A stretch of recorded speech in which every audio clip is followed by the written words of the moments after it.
কখনো গ্ল্যামারাস লুকে বড় পর্দা কাঁপানো, আবার কখনো সাধারণ সাজে নেটিজেনদের মন জয়। তিনি ঢালিউডের অন্যতম চর্চিত নায়িকা শবনম বুবলী। তবে এবার শুধু ছবি দিয়েই নয়, বরং এক রহস্যময় আর গভীর জীবন দর্শন দিয়ে সোশ্যাল মিডিয়ায় তোলপাড় সৃষ্টি করেছেন এই অভিনেত্রী। সৌন্দর্যের এক নতুন সংজ্ঞা দিলেন বুবলী, যা নিয়ে এখন নেটপাড়ায় চলছে তুমুল আলোচনা। কিন্তু কি সেই বার্তা? সম্প্রতি নিজের ভেরিফাইড ফেসবুক পেজে কয়েকটি নতুন ছবি পোস্ট করেছেন শবনম বুবলী, যেখানে তাকে দেখা গেছে অত্যন্ত মার্জিত অথচ স্টাইলিশ একটি লুকে। ছবিগুলো পোস্ট করার সাথে সাথেই তা ভক্তদের নজর কেড়েছে। হাজার হাজার লাইক আর কমেন্টে ভরে উঠেছে তার কমেন্ট বক্স।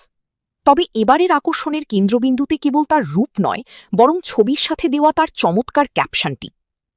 বুবলী তার ছবির ক্যাপশনে লিখেছেন, সৌন্দর্য মানে দৃষ্টি আকর্ষণ করা নয়, বরং মনে রাখার মতো হওয়া। ছোট এই লাইনের মাধ্যমে তিনি যেন বুঝিয়ে দিলেন, কেবল বাহ্যিক চাকচিক্যই সব নয়, মানুষের ব্যক্তিত্ব আর প্রভাবই তাকে অন্যের মনে চিরস্থায়ী করে রাখে। বুবলীর এই জীবনমুখী ক্যাপশনটি তার ভক্তদের মধ্যে ব্যাপক সাড়া ফেলেছে। অনেকেই বলছেন, এটি কেবল একটি ক্যাপশন নয়, বরং বর্তমান সময়ের জন্য এক বড় শিক্ষা। বুবলী যেন তার এই বার্তার মাধ্যমে নিজেকে এক নতুন উচ্চতায় নিয়ে গেলেন।